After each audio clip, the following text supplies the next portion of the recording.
ముందుగా మనము ఇక్కడ బీజేపీ నుంచి మొదలు పెడదాం. ఆనంద్ గుప్తా గారు, మరి ఇప్పుడు బీజేపీ కూడా ఫోకస్ పెంచినట్టుగా తెలుస్తా ఉంది. మొత్తం 119 నియోజకవర్గాల్లో కూడా అభ్యర్థులను బలోపేతం చేయడంతో పాటుగా బీజేపీని ఇప్పుడు కర్ణాటక ఎఫెక్ట్ అంతా కూడా తెలంగాణపై కొంత రిజల్ట్ సాధించాలి, తెలంగాణలో బీజేపీ జెండా ఎగరవేసే విధంగా ప్రయత్నాలు కొనసాగుతున్నట్టుగా తెలుస్తా ఉంది. నమస్కారం అండి, అమ్మా న్యూస్కు.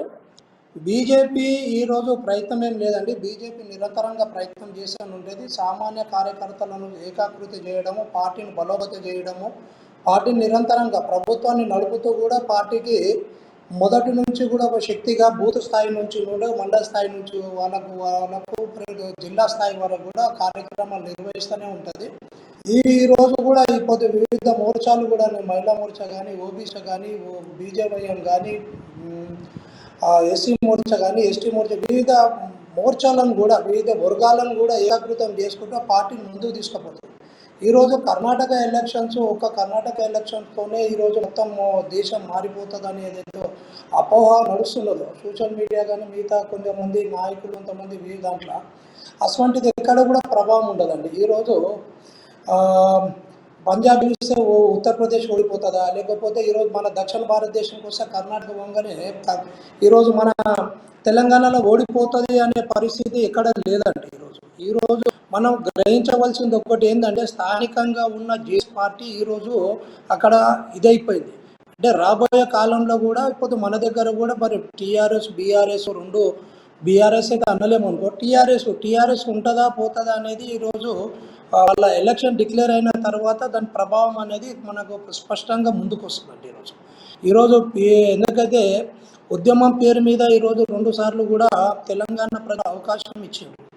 ఆ అవకాశాన్ని సద్వినియోగం జరిగిందా లేదా అనేది మనం చర్చల లోపల ముందుకు పోయినాక తెలిసిపోతుంది. రేపు రాబోయే టీఆర్ఎస్ బీజేపీ కాంగ్రెస్కు 2 మధ్యలో ఉంటాయి మేము ఆశిస్తున్నాం. ఈరోజు బీజేపీ అనేది ఈరోజు నేషనల్ పార్టీతోని ఒకతోని, రెండోది కర్ణాటక లోపల బీజేపీ ఎక్కడ పోలేదండి. ఒకటి చూసుకోండి, మీరు లెక్కలు తీసి 105 సీట్లు వచ్చినప్పుడు ఏదైతే పర్సంటేజ్ ఉందో ఈరోజు బీజేపీ పరిస్థితిలో ఉన్నది. కావలసిన కొన్ని అదైతే లింగాయతులు ఏదైతే కర్ణాటకలో ప్రభావం చూపగలుగుతారో కొన్ని కర్ణాటక లింగాయతులు కానీ కొన్ని ముస్లిమ్స్ పూర్తిగా వ్యతిరేకం మీద జేడీఎస్కు పోయే ఓట్లు మొత్తం కాంగ్రెస్కు పోవడం జరిగినట్లా కాంగ్రెస్ పుంజుకోవడం జరిగింది. కొద్దిగా గత 10 సంవత్సరాల నుంచి ప్రభుత్వం వ్యతిరేక ఓటు ఉండొచ్చు, కొన్ని చిన్న కారణాలతో పోయినాయి. దాని విషయం లోపల కూడా మనం ఒకసారి విషయం గమనిస్తే ఈరోజు కర్ణాటకలో కూడా ఒక 51 స్థానాల లోపల 2000 ఓట్ల మధ్యలోనే ఓడిపోయిన సీట్లు ఉన్నాయండి. ఆ చిన్న పొరపాట్లు క్యాండిడేట్లు ఎవరైతే టికెట్లు తీసుకొని జరిగిన పొరపాట్ల 2000 ఓట్లతోనే ఓడిపోవడం జరిగింది. పార్టీ ఈరోజు ఎక్కడ ఓడిపోలేదండి, పూర్తిగా ఇదేం కాలేదు. ఈరోజు కాంగ్రెస్ సంతోషం, దేశం లోపల మళ్ళీసారి ఎక్కువ ఆక్సిజన్కి వెళ్ళి బయటకు వచ్చి ఈరోజు కర్ణాటకలో గెలిచిన తర్వాత మొత్తం దేశం గెలుస్తామనే ఒక అపోహతోని పోతున్నాం. ఆ కుటుంబ రాజకీయాలకు తెలంగాణ ప్రజల లోపల ఈరోజు కూడా తెలంగాణలో చంద్రబాబు పోయిన తర్వాత అయితే కుటుంబ రాజకీయాలకు మళ్ళీ తెరదీసిన కేసీఆర్ గారు ఉద్యమం పేరు మీద తీసుకొని వచ్చిండు కుటుంబ రాజకీయాలను.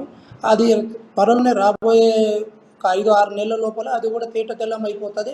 ఈరోజు ప్రజలు మారిపోయినరు, మొత్తం మార్పు చేసిండ్రని చెప్పేసి మేమైతే గ్రహిస్తున్నాము. ఈరోజు ఎట్టి పరిస్థితుల్లో టీఆర్ఎస్ మళ్ళీ వాళ్ళు నమ్మి ఓటేసే పరిస్థితి మాత్రం ఉండదని చెప్పి మా నమ్మకం అండి.